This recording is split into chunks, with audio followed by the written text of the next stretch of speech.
got Doug Stanhope outside the door. Yes. Coming in, joining the program. He's dressed all nice. Interestingly. Yeah, he dresses like that now, man. He dressed like that when he was doing your Yes. Here he is. antisocial. Doug Stanhope. Hey, Doug. Got a suitcase with him. Why do you got a suitcase with Came you? right from the airport, didn't you? Are you running away, Doug? That was from the anti-social virus tour in Atlantic City last time I saw you. Oh, your merch. Yeah, I left merch that Kenny has kept this whole time. Wow. That's a year. It's over a year. It's a year and a half. Jesus Christ. Yeah, so he just gave it to me, and I thought it would be fun to carry it in. That is a long time. Yeah. You didn't want anyone to ship it to you? It's DVDs I don't really give a shit about. All right. Okay, there you go. Yeah, he really needed it.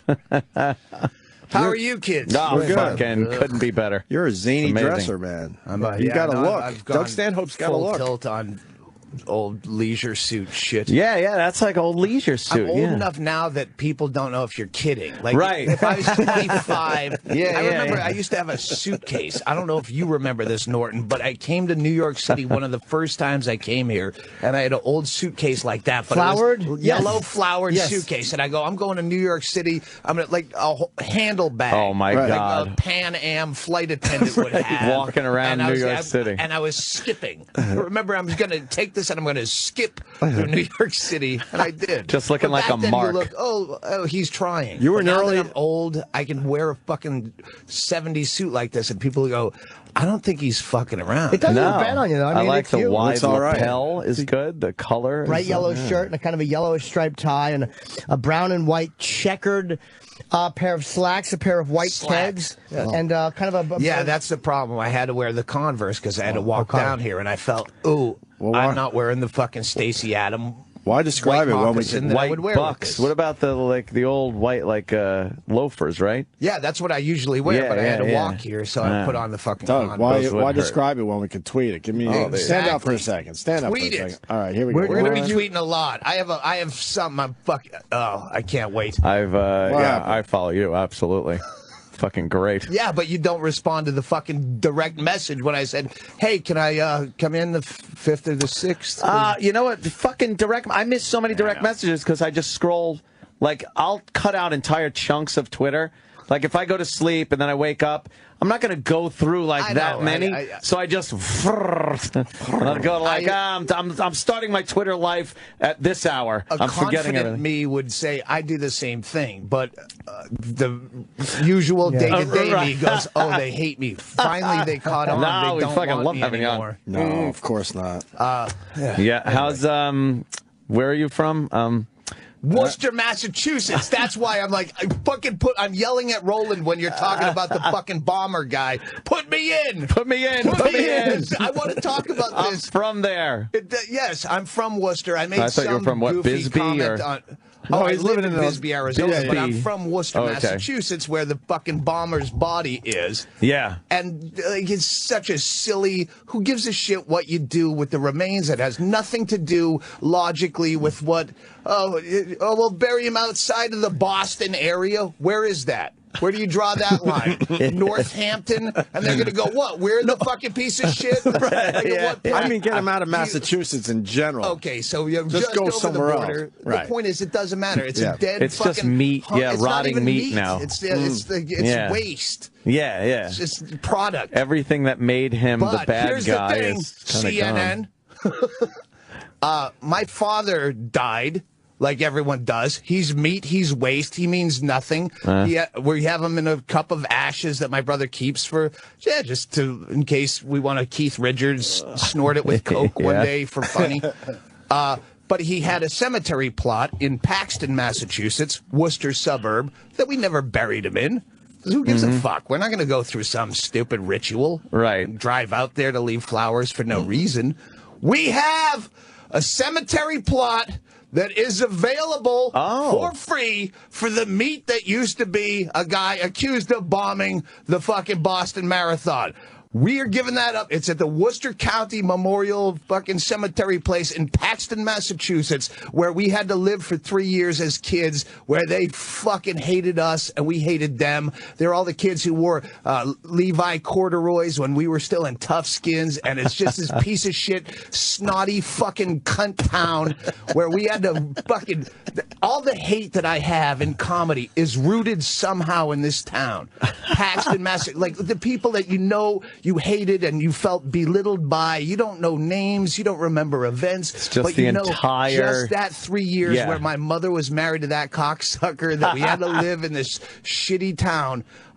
Yes, I want to smite you by putting the fucking... And I'm dead serious. I called my brother. He looked it up at 6:30 this morning to find out the name of the cemetery. We'll fucking bury you in my dad's plot. Suicide bomber guy. It's fucking on the table. Dumped in there? Yeah. No shit. Call the press. Yes. Call AP. And we have to... All we have to do is use the Doug Stanhope... This is where that idea came from. The Doug Stanhope Celebrity Death Pool. We have a logo that came from the idea where my brother and I are saying, hey, we still have Dad's cemetery plot, and there's nothing in it. We're not going to bother putting his ashes in there. He doesn't care. We don't have, like, an extended family that has reverence for the dead. Let's go put a gravestone that says "I'm with stupid" with the finger pointing up. Just that's to pretty offend good. Other people. Yes, that would be very offensive. So if I can use that gravestone, yes, that would be very offensive. Well, does anyone know how to pronounce that name yet? Not really. Oh no, everyone's trying. No. Yeah. He'll never go down in history. No, it's not a Lee Harvey Oswald. Exactly. That's easy. He has no middle name. John Wilkes Booth. Yeah. Once you have a name with two names that are that difficult to pronounce, you don't try to throw the middle name in. Tamerlan Stanhope. Oh, yeah. There you go. The brother's a harder one because Zukar or some shit, DHZ or DKZ. Oh, but this is a little crazy. Yeah, even fucking Timothy McVeigh. It's an easy name. You know. Can we get the guy from the funeral home on the horn? Oh, let's. You know what? Come get him over there. Let's do that. Here's why they don't want it though, because the vandalism. They know that they're afraid doesn't matter. We own that fucking plot. That's real estate. You can put whatever you want in there. I'll make a court battle out of it. My dad paid good hard money for that chunk of 6x4 or 6x3. I don't know what size he was. It is odd that a cemetery could really dictate what gets buried in there when all you're burying is fucking the waste product of a life. Right. Yes, and they have a say like, no, it's biodegradable. It's green. Do you know who he used to be? I'm not putting him in here. Hey, do a Google search of all the other horrible people that are buried in Massachusetts, maybe right under your feet. Yeah, exactly. There's probably some pretty bad motherfuckers. Wait, we got to get the funeral home on the line. Yeah. I want to have a conversation with the guy. If the media didn't make it an issue. Right. It's not like anyone was sitting around going, what are they going to do with the body? Well, let's put on CNN to find out what they're going to do with the body. What about that guy? You wouldn't give a fuck. They made you give a fuck, faggot. Yeah, you sit there like a fucking pimple going, oh, I don't know what to hate. Oh, CNN just told me. What are they going to do with the body? I was worried about that myself. Yeah. Fuck you.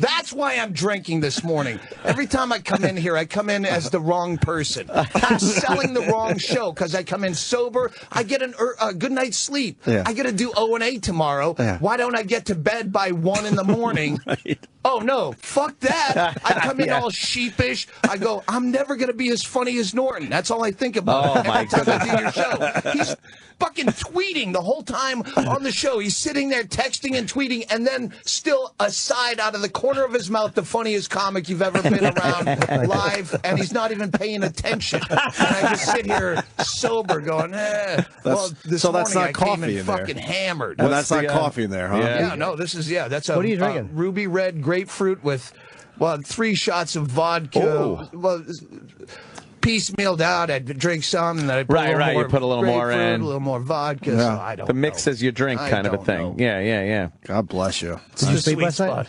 Yeah, I did. Hey, where the fuck is that guy in Massachusetts buried that fucking Worcester, killed his wife and then fucking said the black guy did it? Yeah, and then jumped off the fucking bridge. To the Charles River. Yeah. What was the guy's name? Charles Stewart? Charles Stewart, I want the outrage. Call in with your outrage buried? about that guy being buried. Yeah, near good your point. relative or in your state, you Let's fucking get the asshole. funeral He home on doesn't the sound like a line. very nice fellow. We're trying. What funeral home is it? Let's listen to the stories.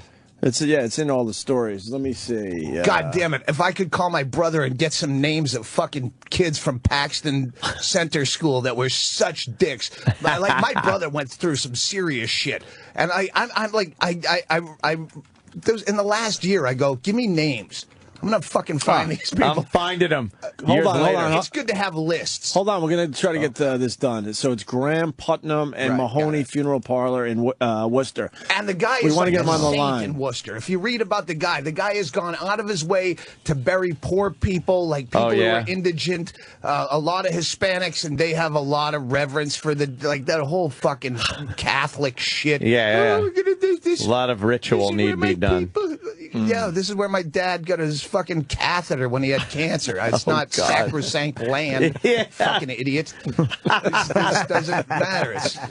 They took care of him according to Muslim rule, I guess the father or something. No, the Is it? uncle. No, The uncle. The uncle took care of him. The uncle had to wash and him. washed the body. You got to wash his it. genitals. Well, yeah, that's what they did with Osama bin Laden, allegedly. yeah. Like, we gave him a respectful funeral. Why? Yeah. Why? Well, what does this guy have to do? Kill Right. more people? But if you're responsible for washing the body, are you going to do a good job? You're going to You're make sure he has supposed to. a clean asshole. You got to wash his balls and asshole of the dead terrorist guy. You're going to wash on the scrotum and around the scrotum. Yeah, and the you got to thighs. lift it up. Get under the undercarriage. Yeah.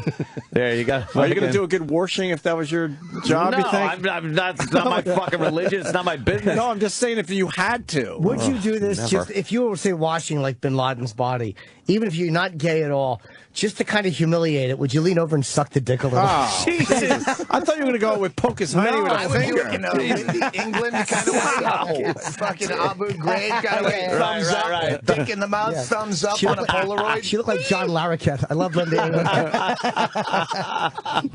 We're gonna, See, again, you think you come up with Lindy England, I pulled out of my ass, he beats you with John Larroquette. You can't. Fucking, take a sip. Good goodness. Yeah. What are you yeah. in town for, Doug? We should get the plug out there. Oh, I'm BB at King's. BB King's Oh, nice. tonight. Fuck yeah, man. Cool. And then the Washington State Theater, D.C. Oh, yeah. May 9th. That's Thursday. Yeah. And Trocadero in Philly. On, You guys are still big in Friday. Philly. What's Trocadero? It's a Oh, place it's I'm playing. Yeah. It's a theater. Yeah. Theater-y. You're doing weeknights too. That's tougher. Like a Monday night. And do you want to do weeknights or they Yeah, keep it head over? before I quit completely, I just eliminate Friday, Saturday out of my life. And Yeah. just, like, all Really? those fucking Joe Lunchbucket assholes. Oh, did my Friday? They just like they Pain in the force ass. entertainment into their own head Yes. because that's what society dictates, and they find the good thing in the weekly to go to, and they don't. They have to be doing something Yes. on a Friday and Saturday Because night that's to why- justify their existence because to they justify work all Monday through week. Friday, Right. They have to. So they do that, and then they get hammered drunk and fuck up everyone else's weekend that's and they're around not them. good at it. Like, yeah. Again, I'm a drunk, but I consider myself seasoned. Right. And like drunkest people will say, almost to a fault, where they'll go, I didn't even know you were hammered. Right, yeah. I was blackout drunk. Well, you seem normal, which is almost a problem in that Yes. people, you can't say, well, it was okay, you were drunk. Because if you I did get that something too. really People bad, don't even know. or you said something completely out of line, and you go, "I'm sorry, I was blackout drunk." No, you weren't. You Right. you were completely lucid. I've Well, carried it on a seemed few that way. conversations with some law enforcement officers out my driver's side window when I've probably been a little over the limit. But no slurring, no weird eye movements, and yeah, it's a talent. Yeah. Like The you said, it Ambien could be a drunk? problem. Have you done the Ambien drunk yet? No. Everyone has stories. No. Oh, when they just fucking forget that they woke up, I have had did things. and not even Not know. really drunk. Yes. Where I've been with my manager was staying at my house, and I took an Ambien, had a few cocktails. I'm going to Oh, bed. my It's God. kicking in. They tell you not and then to do came that. back out and had just completely lucid, rational business conversations.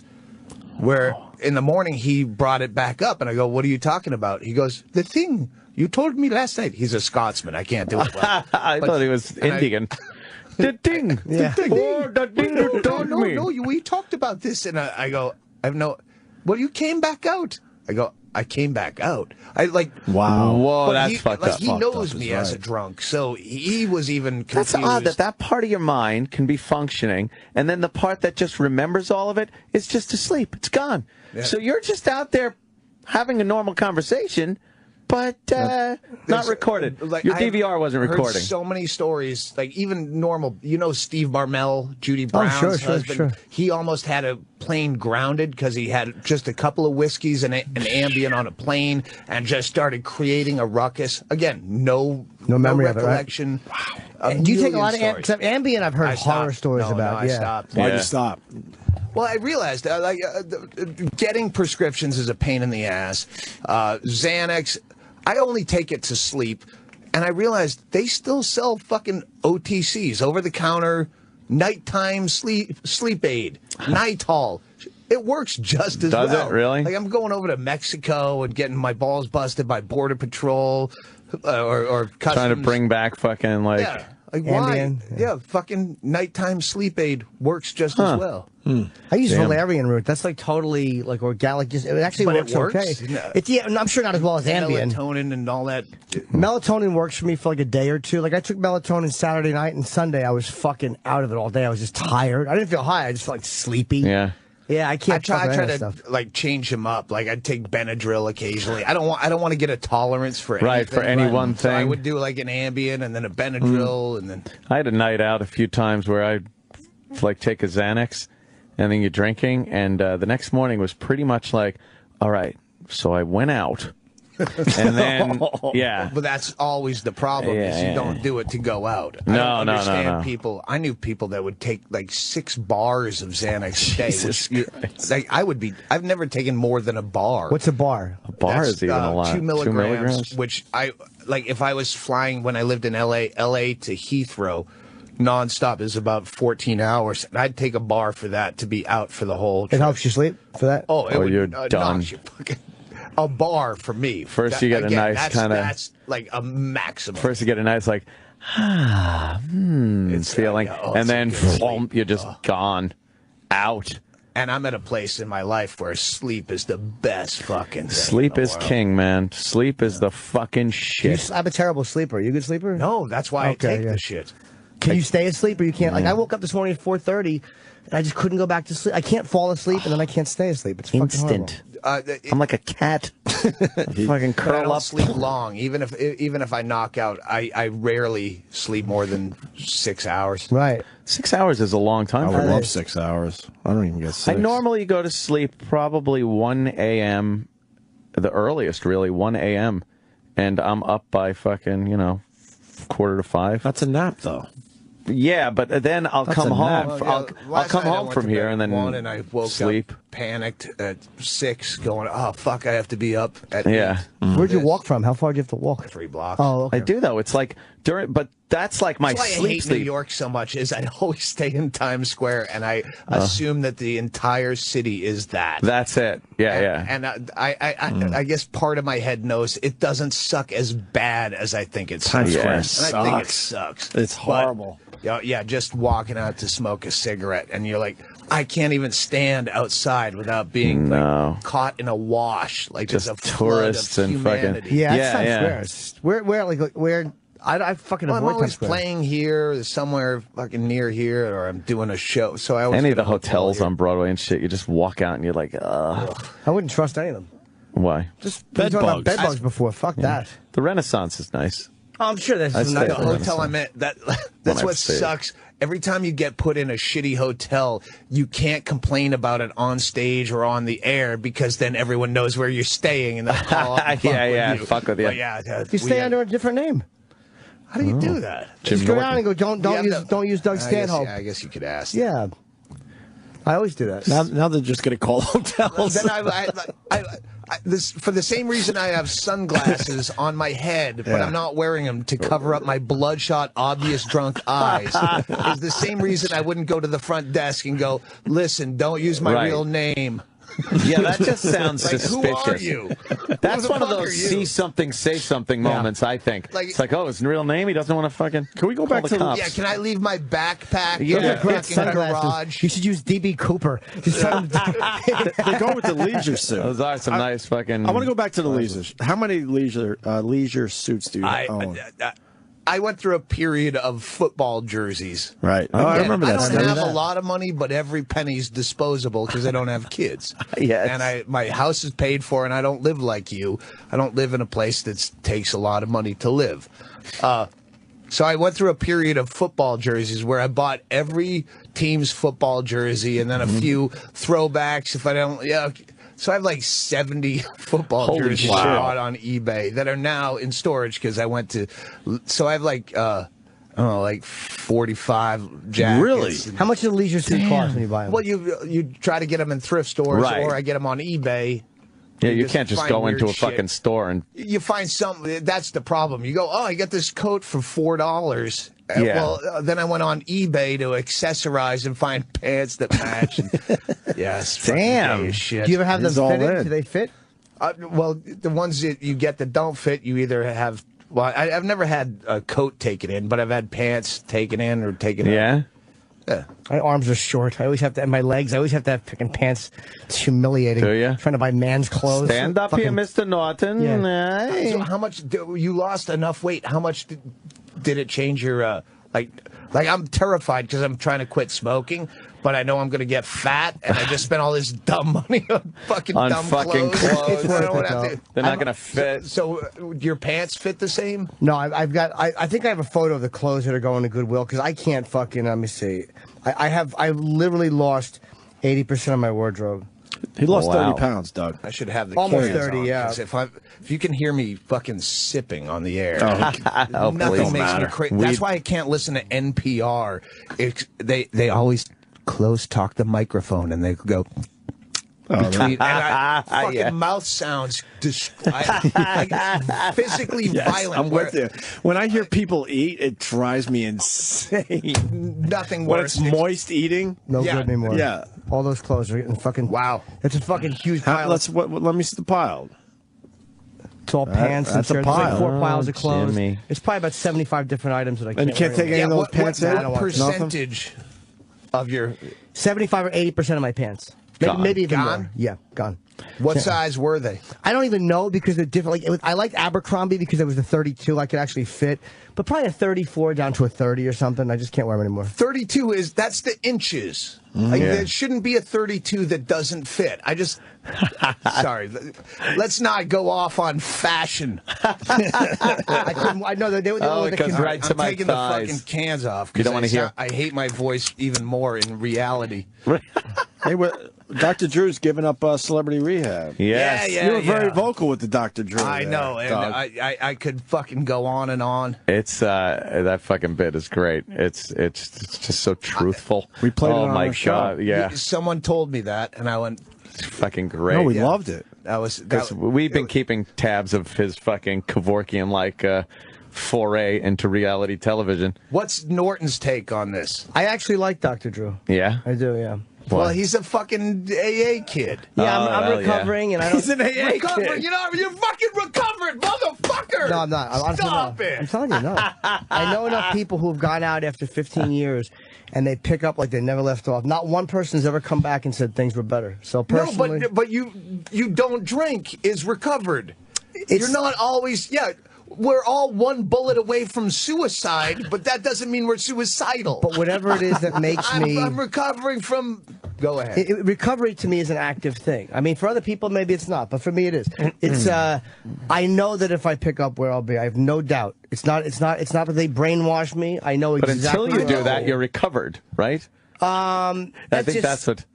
Being in recovery, Yeah. I should say. Yeah, I guess technically Doug is right. You are recovered, but it's like it's still an active. But thing. the whole program of Alcoholics Anonymous keeps you subservient to. Oh, I'm not in control of my own life. I need to do this all the time. It's this like milking you into religion. It's where it's God is the basis of it, and if you don't have God, there's no way to believe in AA without God. That's completely untrue.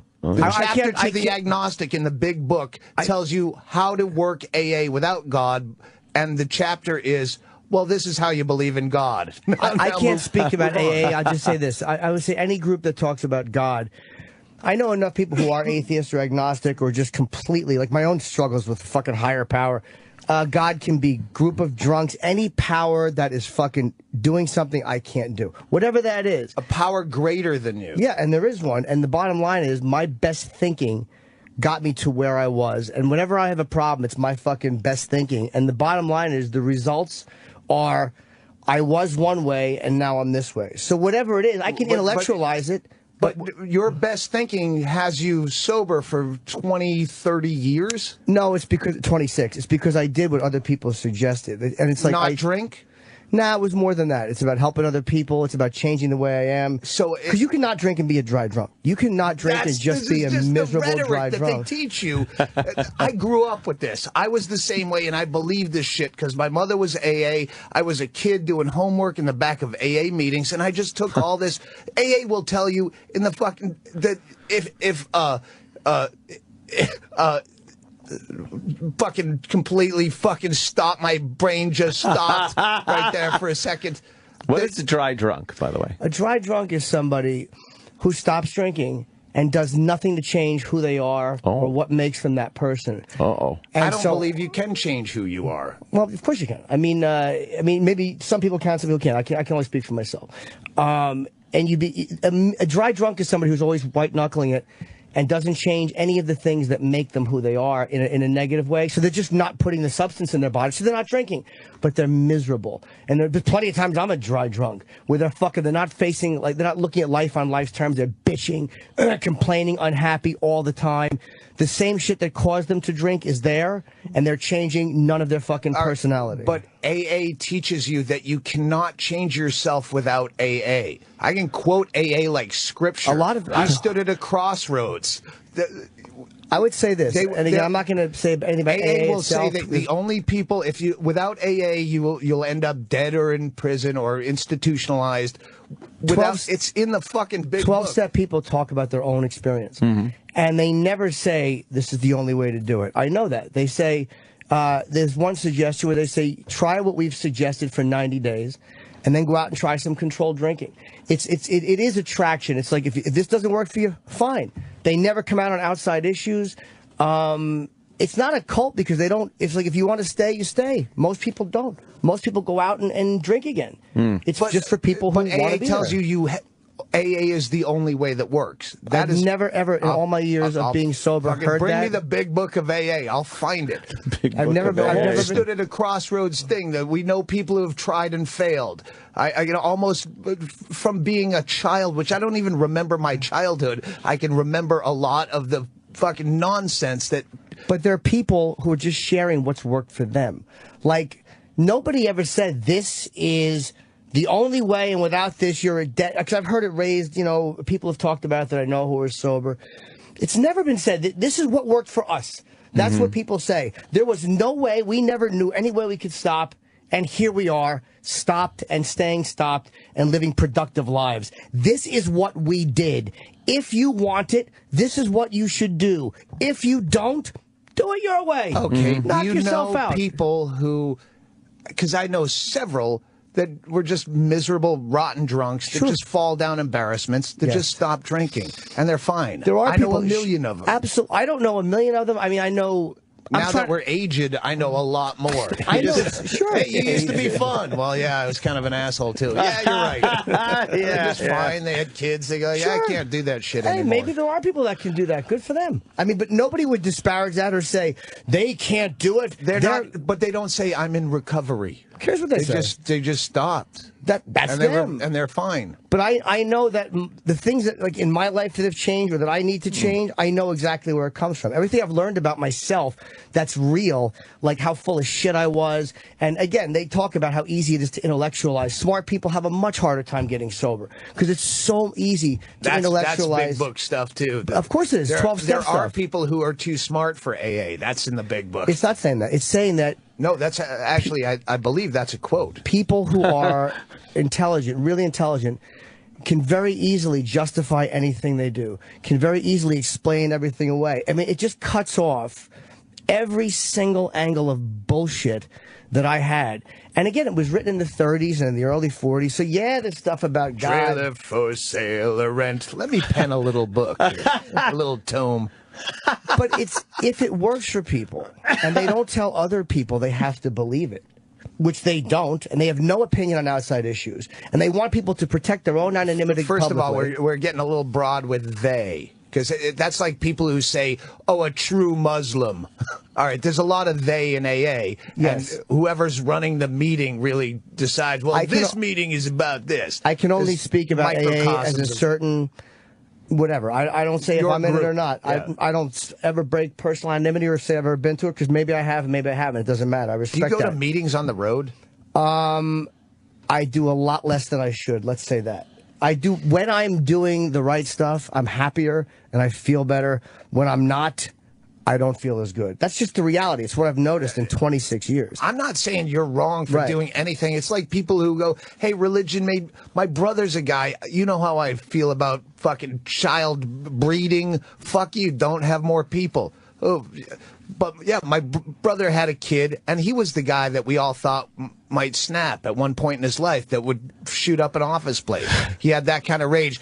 Paxton, Massachusetts, you're getting a fucking terrorist. And I'm putting my brother's name under, because you're a fucking bunch of cunts. And I'm giving up my...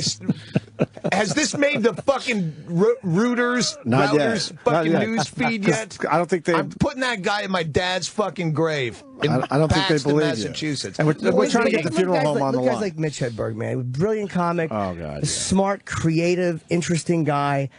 And it's like, look at what a fucking waste that is. And it's like the other, let's say the other option was getting sober in this, it's never the better option to go the way he went, ever. You're doing the classic mistake of confusing everyone as being like you. No, I'm not. You're a fucking brilliant, sober guy. But again, you were drunk till you were 19. You didn't even flesh it out. Right. 18. Flesh it out. But I know where it was point going. It was an impossibility that I would have sober continued. Hedberg and AA Hedberg is the most depressing thought I could imagine. I don't think he would be him.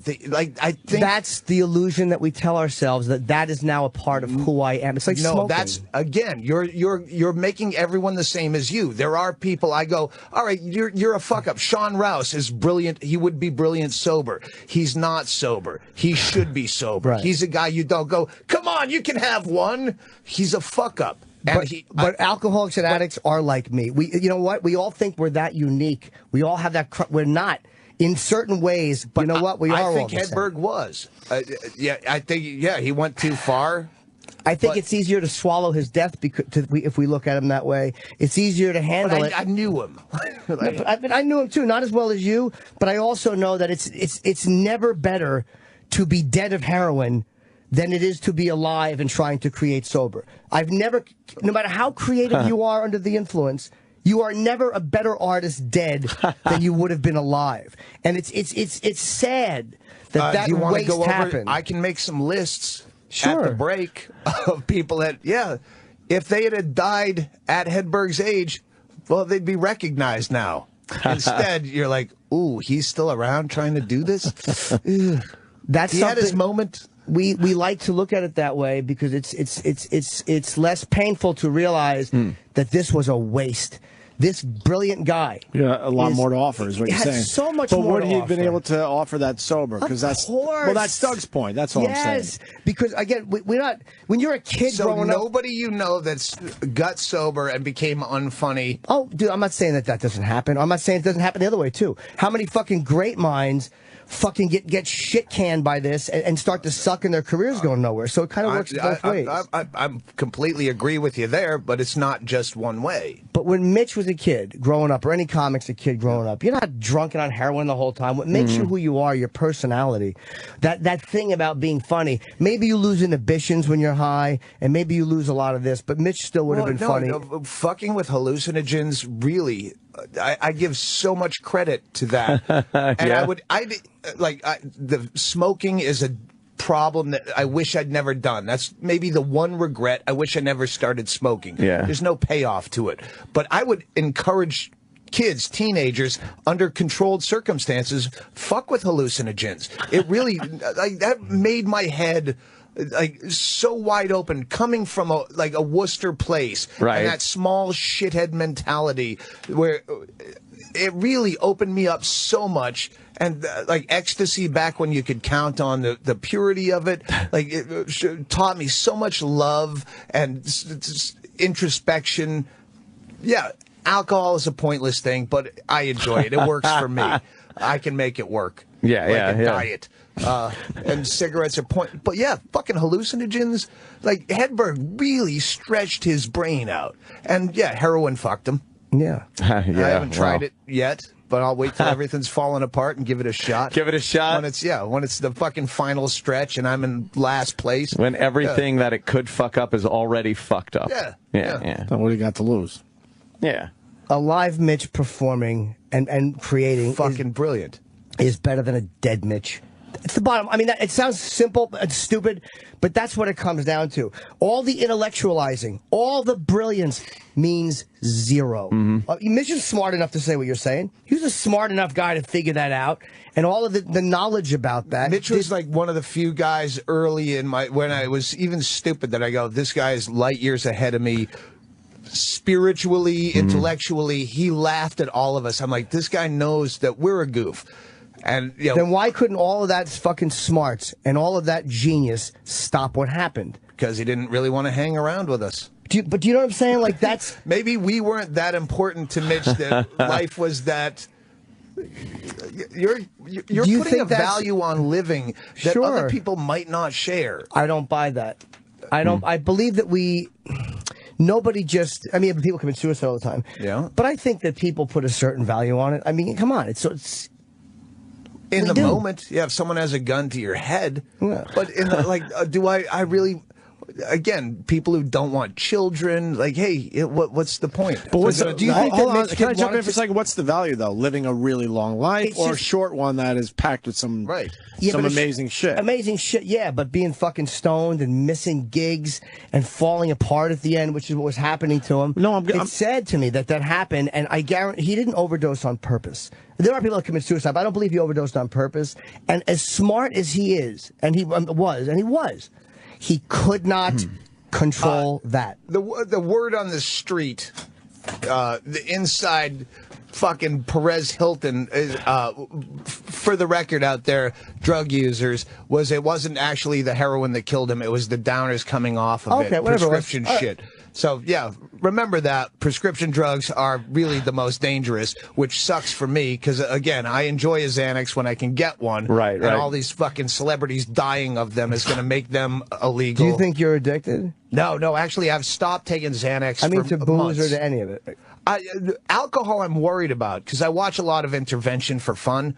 On an off night, I'll open a bottle of red wine and go, I'm not drinking tonight. I'm just drinking wine, and we're going to watch Intervention. Right. But you can, the amount that I drink over the course of time that I've drank, even when I stop drinking for a few days, when I'm quitting smoking, I quit smoking for 3 weeks, most of 3 weeks, I'll still drink a few drinks a night because you do have the chance that you can have seizures if you quit immediately. But if you want to stop, if it's so easy to intellectualize it, I'm not saying forever, but why not give yourself a break just to fucking, give your body a chance to shore up a little bit? But for the first few days, I will have a couple of drinks just because I don't want to take a chance of, I don't know, you don't know.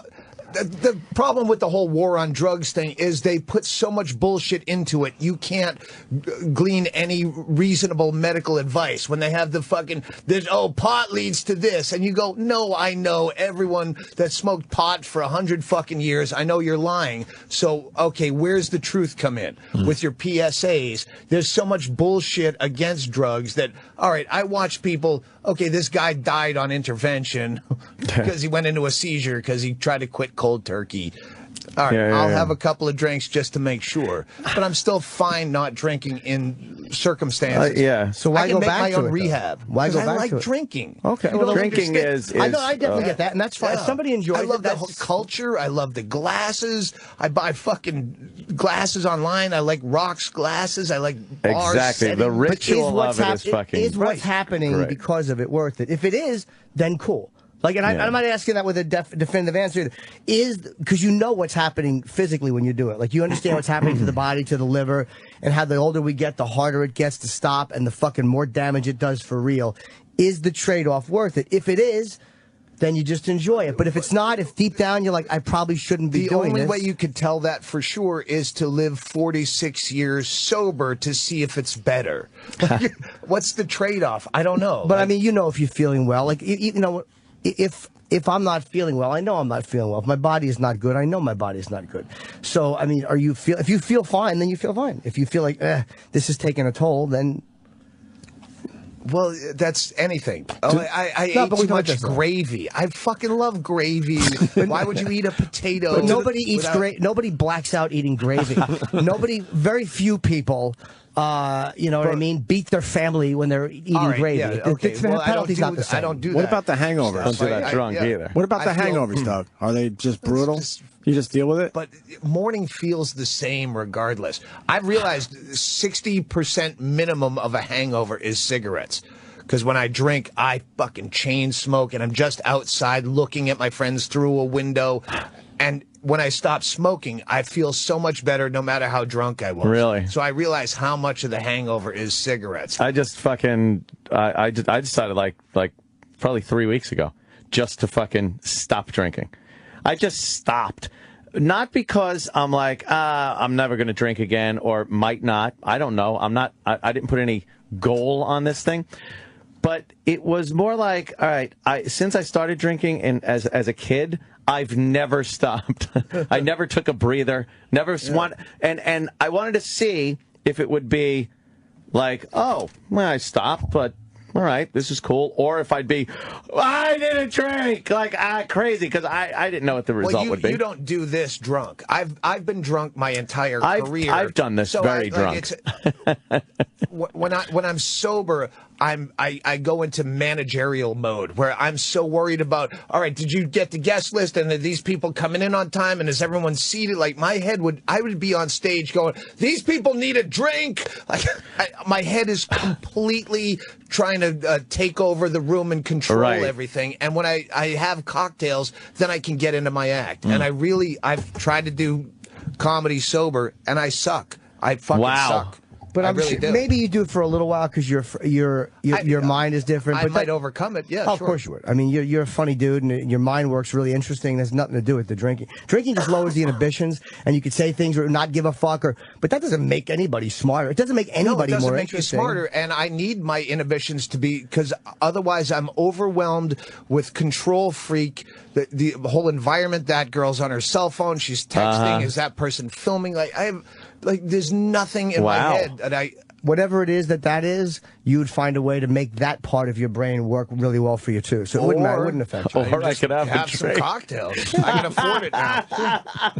Again, I'm not saying don't drink. I'm just, Can we change the subject? No, I It's just fascinating. Don't drink that are so bored. That's why I like that. I like Dr. Drew. I'll tell you why. There's the schools of thought. But I'm not trying to tell anybody that their school of thought is wrong. Do what you got to do. Two very different ways of looking at this in the room right now. Fucking sycophant. Here's why I like Dr. Drew. Here's why I like him. Oh, that's right. This started with Dr. Yeah, Drew. because you asked why I like him. Here's why I like him. I think that the odds of most people staying sober are very low. It's the reality.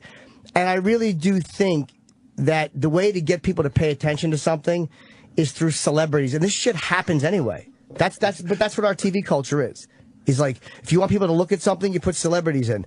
But if you're using a bad template of what will work for you, AA is there's statistics out there where AA is the same or less than just cold turkey. I'm going to do it myself. You may be right. I've never read that, but maybe you're right. But again, maybe it is. Maybe that's correct. I don't say that AA is the only thing that would work for people. If you can quit cold turkey and just go ahead. There's no like, this is the way to do it. This is the product we're selling. If it works for you, cool. If cold turkey works for somebody, cool. But I don't think Dr. Drew is committing this cultural crime by just showing people going through this process. They're choosing. God is going to fix you. That's, again, the only way you can work AA is through believing in God. That's why they say it doesn't work for smart people. That's completely incorrect. Fucking 8 out of the 12 steps are God-related. I had to give up my life and turn my will and my power over to a higher...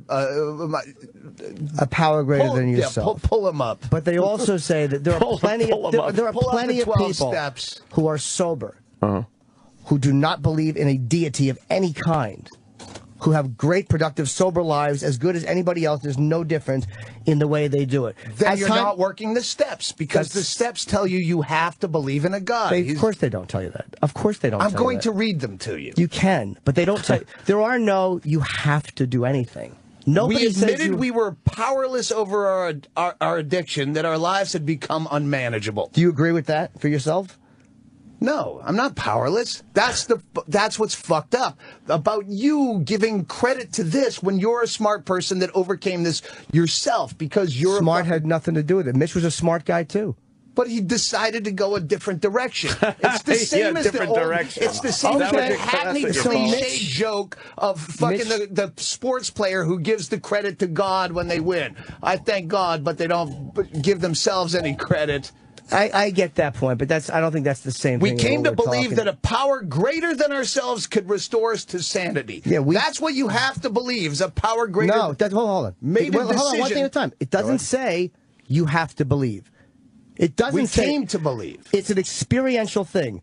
We came to believe. So if you're an atheist and you did not have some conversion of spirituality where you came to believe in a power greater than yourself, what if you believe rightly that you're the greatest power in your own life, that you have you can manifest your own destiny? Well, then, good for you. Knock yourself out. Made a decision to turn our will and our lives over to the care of God as we understand God. What if you understand that God is the silliest belief a fucking human being can have? But right now, I believe in Batman as well. You have not shown me one thing where it says you have to believe anything. These are the 12 steps of AA. We made a decision to turn over to the care of God as we understood. If you want AA to work, you have to believe that. That's simply...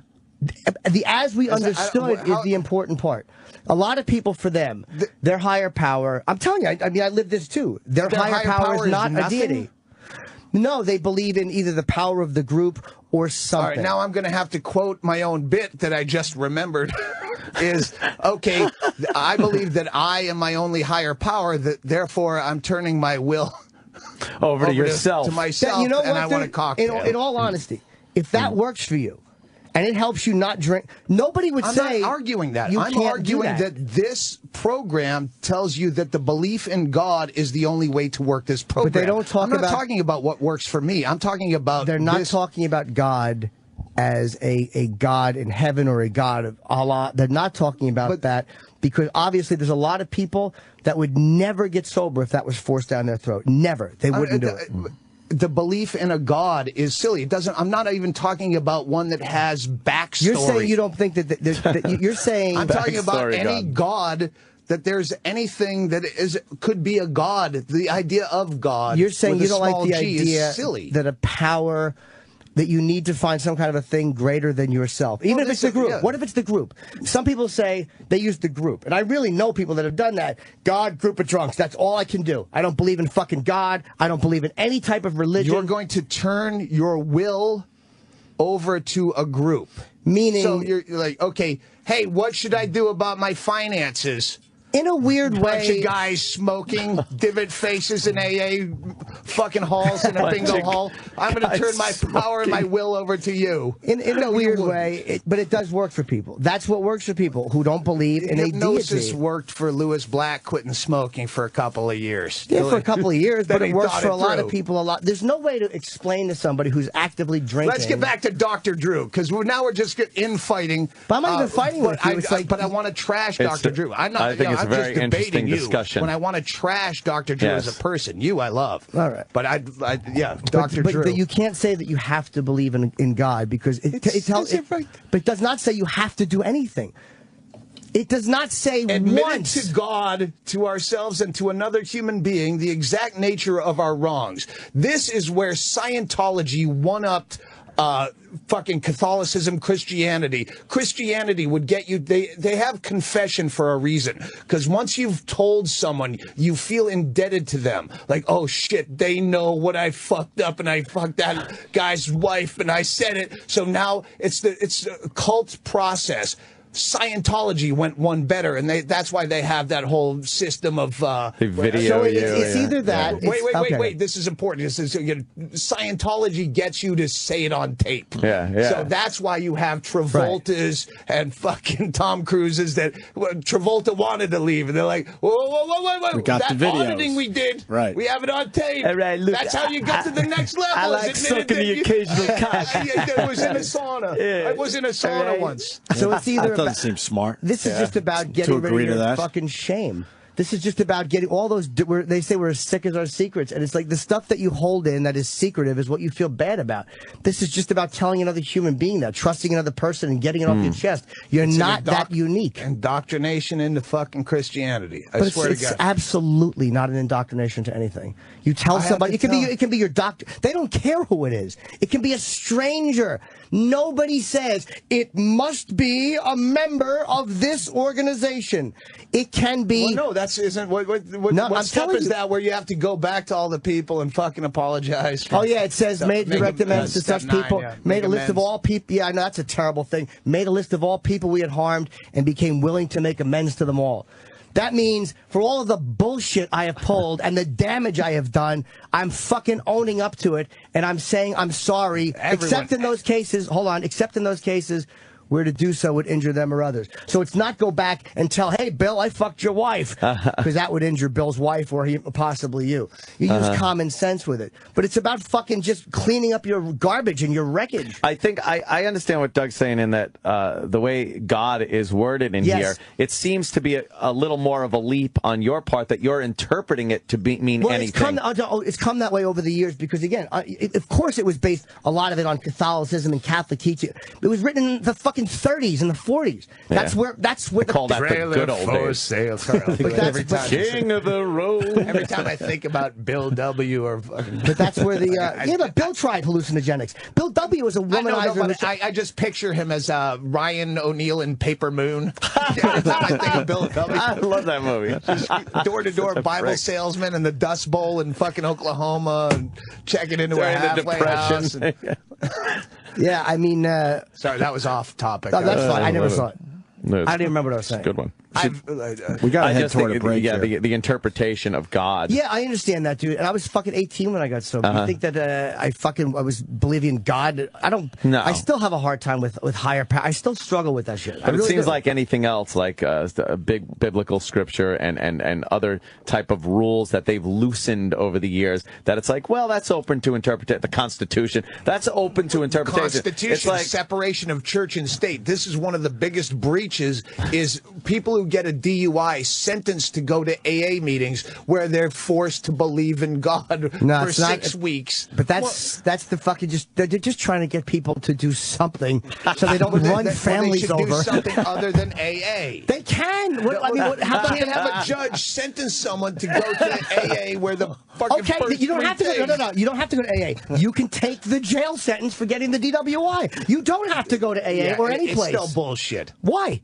You've given it. No, you can't fucking tell someone that church is an option. You're right. So people should be forced to just go to jail. Fair. I'll go with that. I would go that far with you. Okay. As long as they did something wrong while they were driving drunk. You fucking don't put someone in jail unless they did something wrong. Oh, you don't like the fact that if you own a gun, Ant. Yep. You could have fucking killed someone with that. You're fucking going to jail. Well, the idea of drunk driving is the crime, though. Just doing it, even though you've done nothing wrong drunk driving. It's kind of a douchebag move, but the libertarian side of my head says, well, if you're good at drunk driving, at the same time, again, these are bits I've done a million years ago, but an elderly person in Florida is fucking completely More legal, dangerous. licensed, and uncoordinated. Then you have a NASCAR driver shit-faced that can... I wanted... Fucking you guys do this. You have a radio show. You can make this happen. I've wanted to do it. Set up an obstacle course in a parking lot somewhere with a 90-year-old sober guy versus a fucking well-reflexed guy with cones and make them do the same him shit-faced old guy sober and see who wins. Really do is. that. Don't be lazy. It really is a good one. We might have to finally do a radio bit. Hold them to the fire. Doug, I've tried over the years to promote this, where the state has drunk driver's licenses.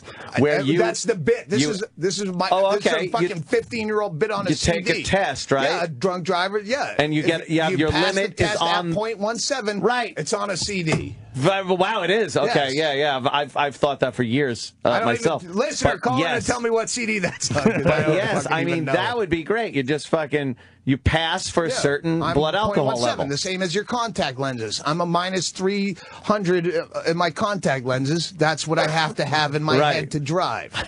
I like that idea.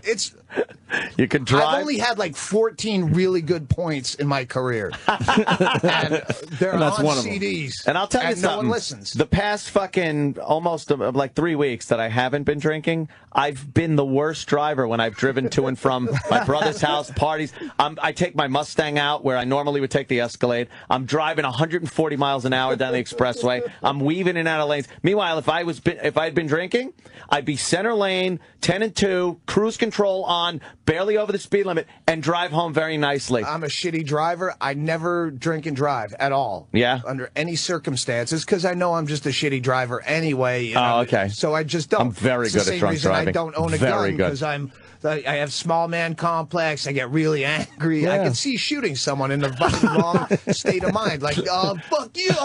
I can get away with. Oh no, I shouldn't have done that. That's an odd thing because when I get mad, and I get fucking mad on the road, like people piss me the fuck off when I'm driving, and I'll yell, "You fucking piece of shit!" But I never ever. It never even crosses my mind to go to my gun.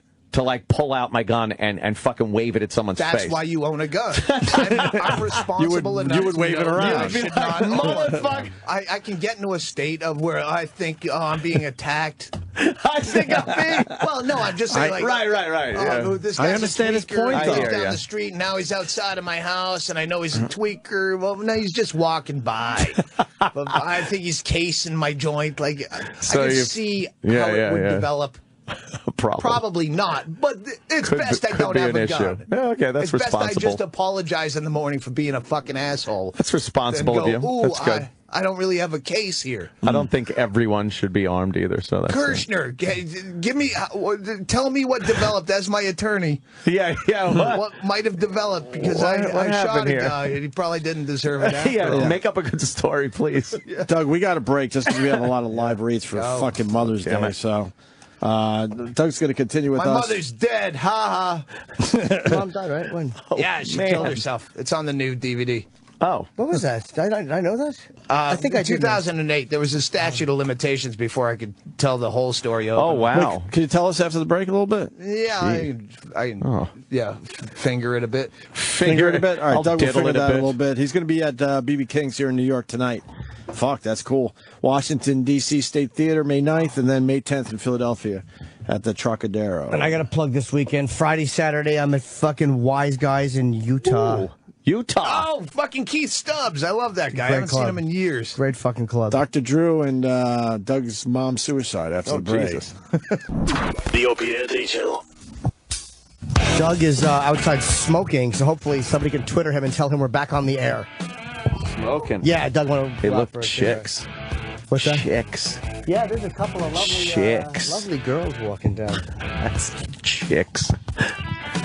You really think about it, that's a silly thing to call girls. Yeah. Hey, look, chicks. What's the best one, you think? Gals. Gals is Broad, the sexiest. gals, chicks, Girls. slits. I call slits. Hey, that's slit. Here's Doug. Skirt. And Adrian. Hey, you skate. How's the cigarette, Doug? You know what? The last time I was here, fucking Dice came in. All right. And just lit up a cigarette and took Yeah. control of the room, motherfucker. You got gay. What got a in trouble pain for in the that, yeah. ass he No, was.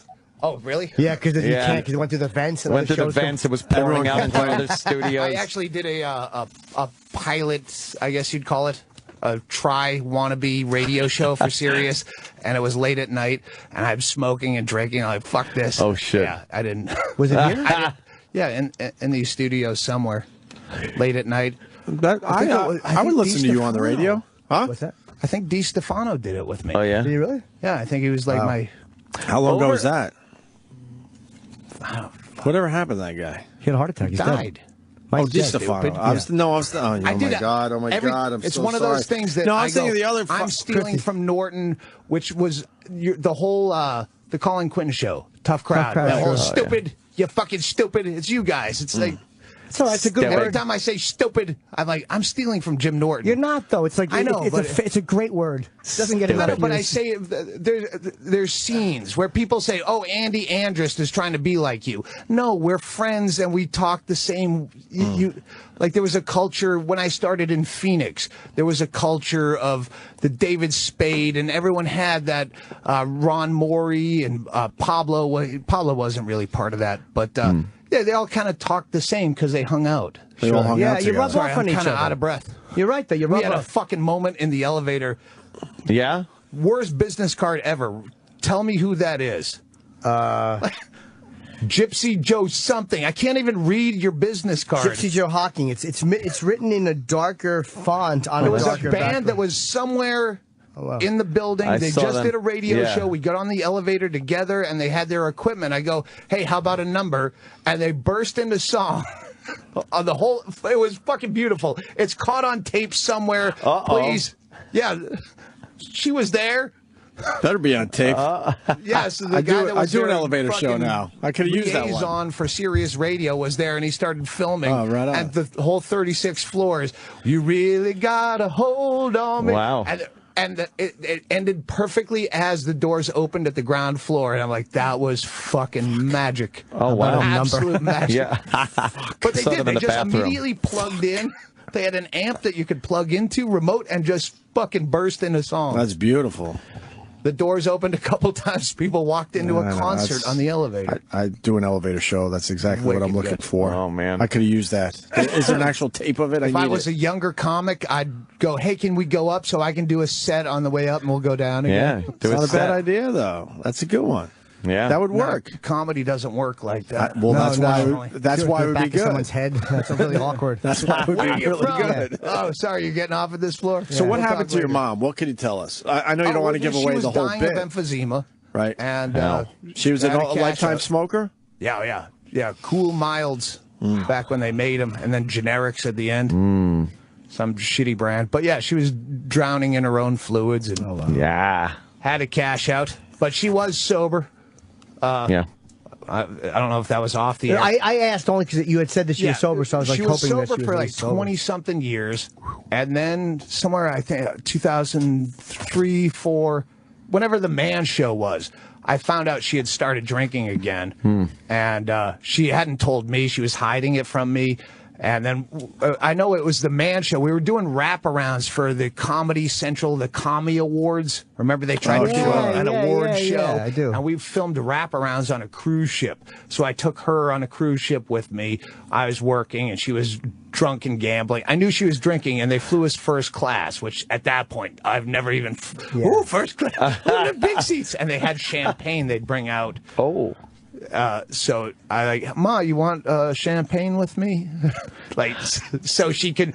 I knew she was drinking, but she so didn't like, know just I stop knew. hiding this, please. Stop Yeah. sneaking Yeah, in. so we got hammered, and it was great. And she just gambled the whole time. A woman who, in real life, oh, I'm too tired to bring my fucking groceries upstairs. Oh, but you grocery, can man? gamble for 72 hours Straight. Like I've fallen asleep, passed out, blacked out. Yeah. You're still at the slot machine. You have that.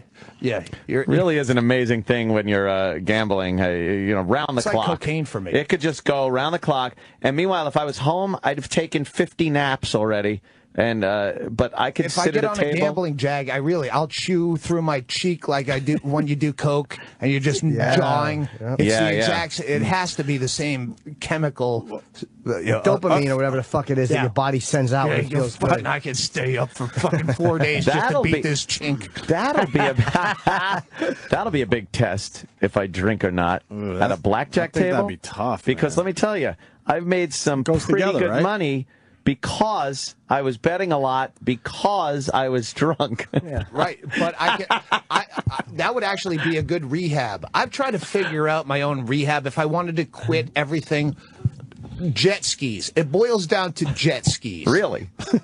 I remember when in the early days where I could not imagine going more than 15 minutes without a cigarette. That's why I started taking Xanax on planes to sleep for the entire flight. Because you wanted to Torture smoke. to not smoke on a flight. Right. Yeah.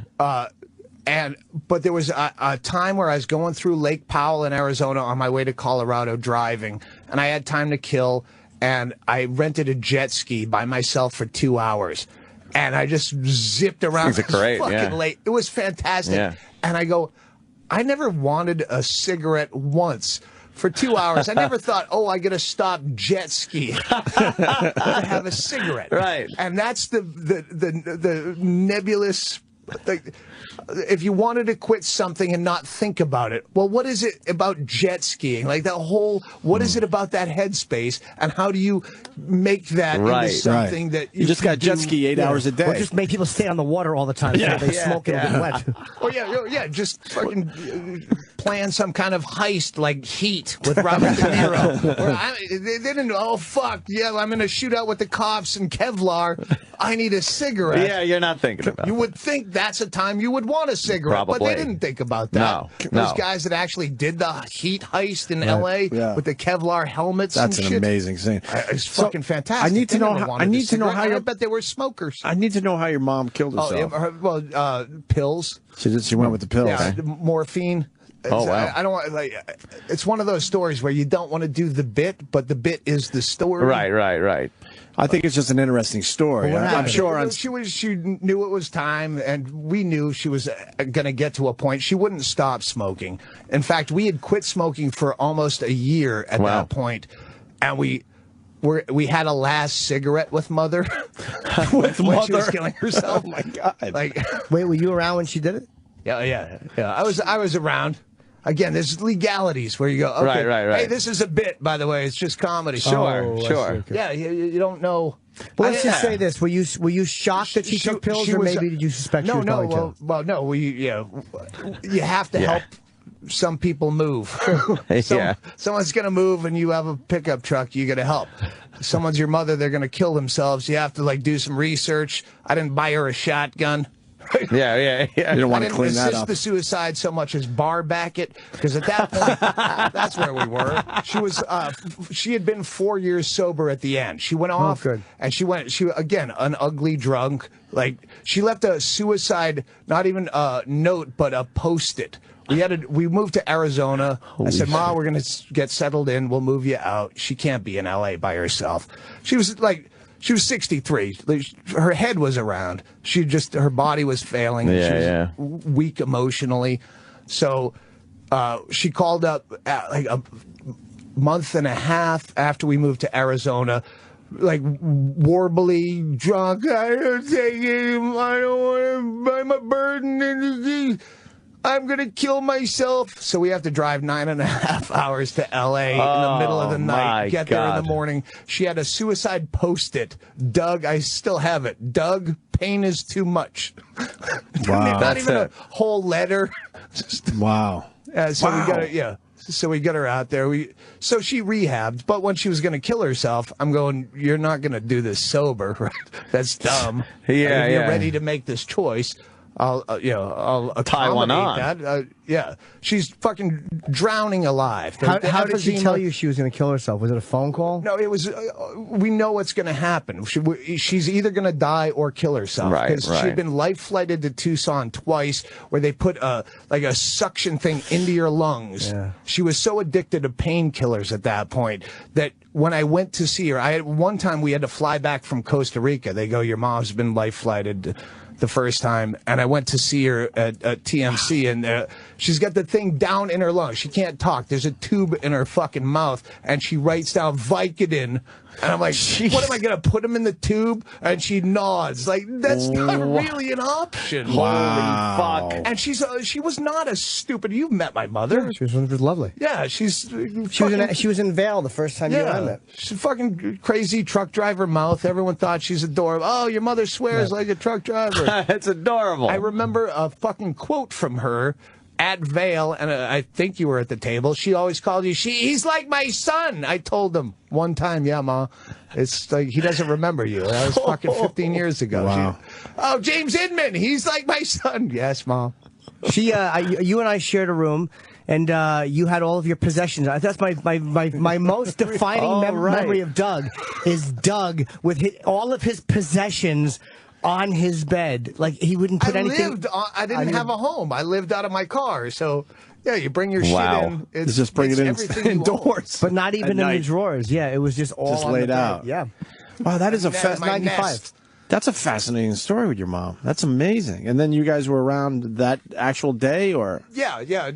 Well, she came to the house, and I laid down ground rules, and this is in the bit, but it's true. I said, because she had balked at suicide so many times over her life, just, for need for someone to, hey, she tried to kill herself, like, with aspirin or whatever when she was young, she'd talk about.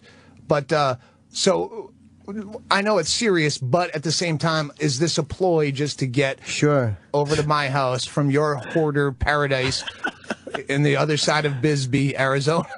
And so I said, if you're going to kill yourself for real, you can't do it Sunday or Monday because that's football. It's an actual conversation. If you can call your own time to leave this fucking world, you don't do it during someone else's party on purpose just to be a dick. Right. And you have to do it 2 weeks from now because that's when my manager is coming down and he has no sense of humor about, oh, your mother's going to kill yourself. So I gave her a time period. Otherwise, you go back to... And, yeah, she killed herself. It was Thursday she came in. She killed herself on the Saturday night. We watched Bad Santa together, favorite movie. And she choked down 90 morphine tablets, and the details are... Wow. Yeah, and we made up White Russians. So she's choking them down with White Russians. We had a party. We fucking roasted her. We made fun of her. We made it into a goof. It was the most beautiful death. Like, Ma, wait, they found a cure. It's one of the jokes, but it was an actual quote. And she's like giving us the finger, like laughing. Holy shit, I'm blown vacillating away. between I was a bad mother and then just laughing. And it was, What did you think the minute that she shut down? Like, when she finally closed her eyes and you knew it was done? Well, it's funny because we kind of shut down before she did completely. Oh, you passed out at a fucking 83-pound, 63-year-old woman fucking drank us under the table. where she was gone, but she was still breathing. And right. And then we start playing music, which she hated music, but she's not there. She's not bitching about it. She's too far gone. So we crank up some Counting Crows. Fuck you, I like them. You do like the Counting Crows, yes. Huh? And then we just like then who do you call? There's so many questions here. I don't know what you want to talk about. The saddest part is my mother at 63 had pushed so many.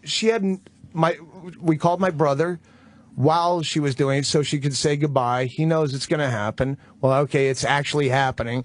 She calls my brother, goodbye, and there was no one else to call. She pushed so many people out of her life by being such a miserablest that there was nobody. How are you 63 years old and you die? And there was no obituary or gravestone. We gave her body to science, whatever fucking institution has the program where you don't have, because I'm not fucking burying someone. It's dumb. Paxton, Massachusetts. Except the for fucking Boston bomber. We have a plot for you. Plug. So wait. My plug. I plugged Doug Stanhope CelebrityDeathPool.com. Please, that's another whole story. Most fun I've ever had gambling. But that's Doug Stanhope's. Go find that. And yeah. Wait. So now your mom's dead. So who you call the next day? Oh, to take Yeah, care of the I don't know what you business- want to talk the about. So business end of shut it. me down anytime you want. No, but- these are like the story is so detailed that when I try to make it into a bit, it was just all right. Now it's 20 minutes of you talking about your dead mother. Get to the point. But that was one of the funny things. Bingo, she came to our house and they set up a hospital bed in hospice care, set up a hospital bed in the living room. So, and I had a friend that would change her catheter when because I'm not touching my mother's vagina. Right. I don't have. Oh, No. I gave birth to you. Well, I didn't ask you to. Yeah, Fuck yeah, you. that's- I'll get someone to do Plus, who needs to fucking realize at that moment, like, wow, this is fantastic. 8.2% unemployment rate in Cochise County. I can find someone to fucking change a Foley bag. So, so when she's gone, but she's still like Breathing. Oh, she's breathing, but she's gone. But she's breathing. And then we've been drinking White Russians with her, and we'd already taken Xanax before she decided it's time to go. And we're like, oh, fuck. Finally, we pass out, and a caretaker called the paramedics. A hospice patient has died. The paramedics came in and tried to take Bingo's body because she's passed out on the couch. We have an L-shaped couch. So I'm on one side of the L, she's on the other. Right. My mother's in a hospital bed, and they go directly to Bingo thinking she's a corpse. Holy shit. And Holy I don't want to say her shit. name, but the caretaker is like, it's her. And they were outside in sheer blushing embarrassment that they accidentally went for A living girl. Yes. Yeah. Wow. So, yeah. No, I'm sorry. I was going to Anyway, caretaker stayed up through the night till she was dead. Well, we were just like, all right, I'm tired of waiting for it. I'll crash. She'll be dead at some point. I'll wake up. So we woke up to the paramedics taking her out. But emphysema would have been, that's why Kevorkian, I mean, it was you're something drawing- merciful. you're drawing your own That would have fluids in been the a, end. What exactly does it, I mean, I know It's like being waterboarded. What, it just stops your lungs from working? Or They can't pump the fluids anymore. You can breathe, but there's no oxygen getting into your system. Right. Yeah, just gums up your fucking... Edema, right? I guess I think it's didn't look officially into it a edema. lot. But it's an awful death. my dad was Everything is an my awful dad death. was heading that way, and he ended up dying in a car accident. But he was heading toward drowning in his own That's what I'm fluids. hoping for. Car accident. Because your Jeez. heart's too weak to pump out everything, and you start getting swollen and all that shit. Yeah, It's horrible, cigarettes are a horrible rough way one, to go, man. I quit 10 years ago. I just had a moment of clarity on the radio show, and I went down the Comedy Cellar. We were still smoking back then, and Esty, who ran the cellar, I'm like, I'm going to quit smoking. And she marched me to the fucking thing and got me the patch. And for some reason, I did it the way the patch suggested over 21 days, and it worked. Like, I just drank a lot of fucking water, and I put some weight on, but I'm fucking really happy I You're quit. really good at following directions. Sometimes, you know what? With some things I really am. With other things, I've been absolutely atrocious. The things Yeah. I followed directions on, miraculously, they worked. And I stopped doing the things I did it my way. Well, I'm still spending, fucking $3,000 a week on fucking burgers. Ugh, dude. No directions Is with it- them. So yeah, it's terrible. I'm so happy I have no sex drive whatsoever. it's as freeing as you not smoking or drinking. yeah. I Really? feel like Nothing? not needing pussy. It's been a deficit when it What do you comes to the attribute that act. to? Like I don't work as much because I don't feel the need to be that good. What do you attribute the lack of sex drive to? What is it? I have no idea, Really? but it's yeah. It's Is it with not your there. girl or just in general? No, it's what I don't want to say, especially my girl, but my entire life. There's nothing that's like as more depressing that I fucked you already. Like the whole thrill of pussy for me was that I hadn't, like I got it. Like it was an accomplishment. It was knocking down all the milk jugs at the fucking carnival, Right, three balls for $1. Oh, fucking, I got this one with one ball. I fucking nailed this.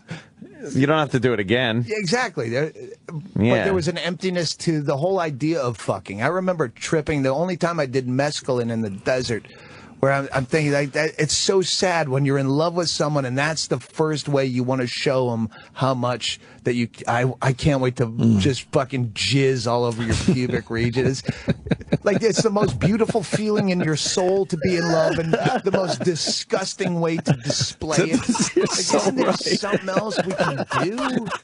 You're kind of right. God, Other than that's have great. a wedding, some It doesn't. dumb shit. It really doesn't match up now, does Yeah. it? Just fucking That's loop really some funny. fucking scum on you. I love you so much that I'm just going to pump this fucking fluid. Exactly, some rubber cement into your belly button hair. I'm going to cough up phlegm and fucking spit it in an orifice of yours. Fucking stringy. You've earned my spermatozoa. Yeah. My lumpies. My fucking stringy. shiz. What a great bit. Because then you realize, like, wow, I didn't love you at all. That's the worst. I think Joe Rogan used to call it post-cum syndrome or something. But that feeling as soon as you come, it's not even done spilling out of you, and you're like, oh, this is a what did I'm gonna. What was I watching on TV before this got started? Yeah, you're like, because let me go right back to the television.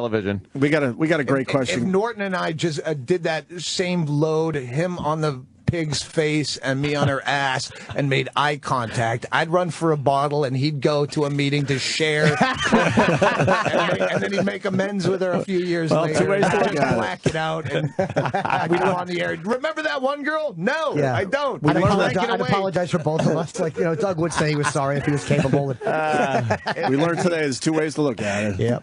Hey, Dana in Boston wants to know why comedians have addictive personalities. So many of the good ones have. That's true. So many I of feel the like good ones do. Such a remnant of the fucking 90s being. Even Attell quit drinking like 5 years ago, and that who's left? I think most comics I know are addicted to something, and maybe part of it is that there's a certain personality where you're always grabbing for shit, whether it's information or whatever. But there's also an availability and an acceptance. Like with comics, like who's a comic that's still fucked up? Not even fucked. I'm saying addicted personality doesn't even mean just booze. A lot of them don't drink, but they still smoke. It could be sex, or it could sexually, be food, or gambling. Right. Like most people I know have something either in their past or in their present, and I think part of it is like nothing. Like, we're having this conversation about drinking and stuff, but Doug's drinking vodka, and in our job, I'm not like, oh my God, Doug's drinking vodka. Like, no one gives a fuck. It's it's a very accepted profession to do almost anything you want. But why is that? But that's also, I think, why a lot of people don't anymore. Like, okay, I did that. I don't do that anymore. Once I realized I could, like, when you can, there's I can do that. It's like when you find out you can smoke in an airport. Nothing makes me want to stop quitting smoking if I've quit, but you can smoke somewhere you shouldn't. I'm going to do it this time. I'm in Denver. They have a smoking lounge. I've come off the fucking smoking wagon, but I don't know any comics that aren't addicted to something. If they're not actively drinking, they're still alcoholics who have quit. I don't know any that are fucking I can think of. I know nothing but sober comics. I saw Craig. Let's just say a comic named Craig, and I was so happy he was drinking last night. He's in the green room. I'm like, I don't want to feel like a dick because I was hammered last night. Somebody's drinking. Yeah. I can't think of one guy. I'm sure there's plenty, but I just don't know any that are close friends. Like Bob Kelly, sober. I mean, but he's still, Tom Rhodes, I know, is still a fuck up, but he's Oh, does he drink? Okay, I don't know. Yeah. He's a guy that I'm like, oh, thank God.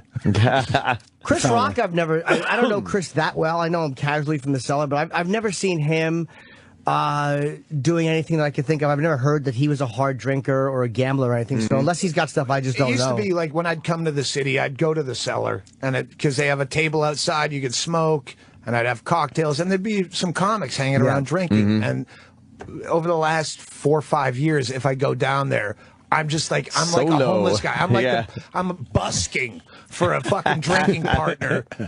Anyone? Yeah, come on. Make me feel better about myself. Yeah. Colin, I don't know how many years I knew Colin peripherally where I'd go, hey, you want to do a shot or something? He'd go, how many times do I have to tell you don't drink? I quit drinking a long time. He's like, he just seems like. He seems like the kind of guy that would be drinking. Colin has a still drinking voice. Yes. Like when you talk to Colin, you're like, he has to be fucking drinking and smoking. He sounds like, yeah. He has a homeless guy voice. Keith Robinson drinks at the cellar. There's not as many guys in. People are getting older. It's like as people get older, they not even addicted people. Just the process of elimination as you get older is people begin dropping dead, and that gives everybody a fucking like mortality check. Like, you know what I mean? Like Geraldo. It's like, Geraldo is a fucking vital, brilliant comic, and like he's just gone. And you're like, ooh. But he was one of those revolving door guys, as they call him in the program, where he'd go fucking completely rehab, and then you're like, you did used to be a lawyer. I see that in you. Yeah. And then I never saw crazy him, but I do remember I was really fucked up at Montreal. One of the times I did Just for Spite Festival, the first time, and fucking that cunt guy that used to run it, He threw me out of a green room. Just long story. But yeah, I was fucked up, and I just got chucked out, and I see Geraldo and 2 other comics, and I'm drunk, but I was right. That's one of the problems with being correct but drunk is if you're drunk and slurring, you look like you're wrong. Right, but no matter what you're doing. I was completely right, just my motor skills. If I had cerebral palsy and I explained the same story, I would get sympathy. But because I'm talking like this a bit, I'm slurring. But I was definitely right, and I had sober witnesses that corroborated the next day. But I'm trying to tell Geraldo what just happened in this fucking green room with, I can't remember that cunt's name, that guy that ran it. He'd come backstage and give you notes about your set and passive aggressively tell you what you might do differently. Oh my God. I think this bit worked better. I'm a fucking. Fuck you. I'm a veteran, you cunt. I'm not taking your advice. I'm not a new face. Anyway, Geraldo went, that reminds me of why I went to rehab. And I'm like, all right, don't fucking do that to me, you fucking asshole. Just because I'm... and then he died, and I took a little bit of, that's why I fucking... Yeah, that's why I went to rehab. Holy shit. If you were there. Last time I saw... Ron White. Ron White was there. Ron White is a comic who's still fucked up. Oh, boy, is he? Fantastic at it. Yeah, he's very funny. Yeah. Fucking... It rolls. It's like, I have a friend in Bisbee that looks exactly like Charles Bukowski. Spitting image. And I have a friend that I started comedy with that lives in Seattle that looks just like Dr. Drew. And if I could put them together, if I knew that my Bukowski friend could act, I'd love to. What would fucking... I think we might have talked about this. What would fucking Dr. Drew say to Hunter S. Thompson? Right. If you're fantastic like Ron White is at, he's made his disease, if you would, as you would call it, his art. What would fucking Dr. Drew say to fucking Dean Martin? I don't know. You can do this. It's a crutch. Like, come on. Fucking look at the icons of drug use, abuse, whatever you call it. Yeah. And what is Dr. Drew going to say to that? You want to see that? To you want to Hendrix? see fucking Hendrix on fucking Celebrity Rehab? Are you going to say, Dr. Drew does have some good points here? Probably, yeah, because he died at 27, so Well, obviously no, he 'cause- didn't know that much. Well, exactly. And you go, you know what? Yeah, you're doing kind of pop now. But we still love you, Jimmy. Oh, no. Yeah, no, you could do that without the drugs. Okay, the new album's a little soft. Jimmy's but trying it's to okay, rap. because it's better to have you alive, Hendrix, Yeah. with Dr. Yeah. Drew.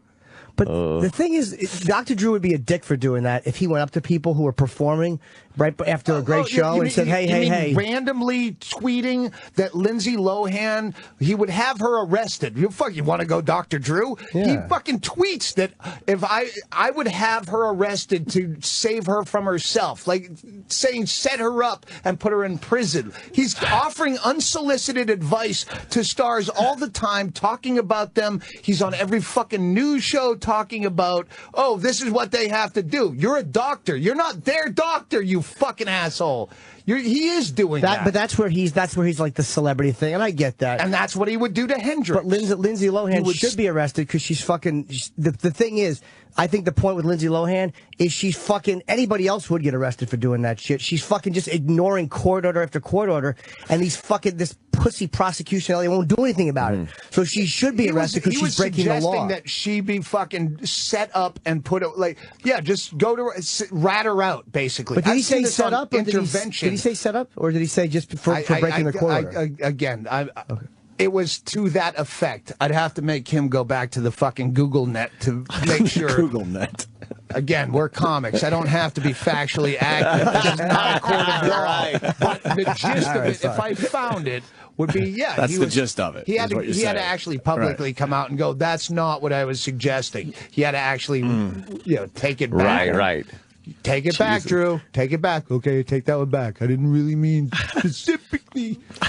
Well, we're at the end of the show here, Doug. my No, God. we're not. This show goes on. Well, It goes after on show- with Sam. One shot of vodka if you have a juice or a soda mixer. Sam will continue with you with the The after after show with in a Sam second, Roberts and he does a starts great up. job. I've never been invited to the fucking the my after God, party at the please. Stern thing. Oh, no. They don't like me over there. Why Hey, not? how do you guys, I wanted to ask, just randomly, what do you guys think about Phil Hendry? I like Phil. I fucking think Phil I like is, Phil Hendry a lot. is I fucking had him over here in a fantastic. second if we could figure Every that time I'm out. on radio, there's such a braggadocio in radio Yeah. that you're afraid to bring up another Sure. radio. Oh, no, Yeah, I know. What? That's so Like you fucked wouldn't. up. Yeah. Phil Hey, Hendry- how dare you mention Patrice? I'm here.